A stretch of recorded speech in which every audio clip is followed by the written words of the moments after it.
Most women believe the ultimate test of a man's love happens during the chase. You look at the flowers he sends, the way he fights for your attention, or how quickly he replies to your texts. And yes, those things matter. But if you want the cold, hard truth, they're just the opening act.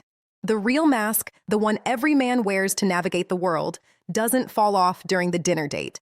It falls off in the moments after intimacy. As a man, I'm going to let you in on something most guys will never admit. We are performers by nature when we're pursuing. But there's a moment, a small window of time, where it becomes very hard to pretend. If you've ever noticed a man who was fully engaged suddenly becoming distant, or another who becomes softer and more open, you're seeing a more honest version of him. Today, we're diving into what I call the oxytocin audit. 3 subconscious behaviors a man shows when his guard is completely down. And stay with me because at the end, there's a subtle signal most people miss, a look that changes everything. The biological shift. Before we get into the signs, here's the simple version. After that emotional and physical peak, a man's energy shifts. The part of his mind focused on pursuit and performance quiets down. For a brief moment, there's no act, just presence. If there's no real emotional connection, this is when he pulls away, mentally or physically. But if there is something deeper, he doesn't disconnect. He stays. Sign 1. The vulnerability shift. Outside, most men are used to staying composed. But in this quiet window, something different can happen. He starts opening up, not surface-level conversation, but real thoughts. Maybe a story he doesn't usually share, a concern, a memory, something personal. This isn't random. It's a sign he feels safe enough to drop the performance. If instead he shuts down completely or rushes to create distance, it usually means he's putting his guard back up. But when he stays present and open, that's connection. Sign 2. The physical reconnection. Now pay attention to what he does physically.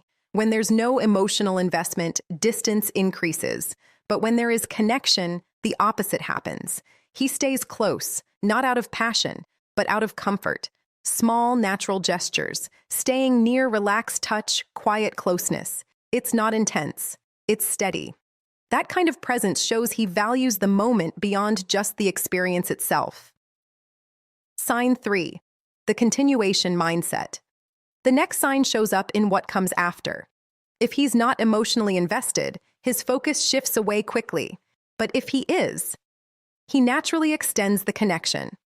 Through small things, continuing the conversation, suggesting something later, maintaining a sense of we instead of me. It's subtle, but it shows he's not thinking about leaving the moment. He's thinking about continuing it. The eye lock signal. Now here's the detail most people miss, the way he looks at you. In normal situations, prolonged eye contact can feel intense or uncomfortable, but in these quiet moments, it changes. If he holds eye contact a little longer than usual, soft, calm, present, he's not trying to impress. He's observing, processing, connecting. That kind of gaze isn't forced. It happens when someone feels genuinely at ease. The real test. Here's what matters most. Don't judge how he acts when he's trying to win you over. Anyone can perform in that phase. Pay attention to how he is when there's nothing to gain, when the energy is calm, when the moment is real, when there's no reason to impress.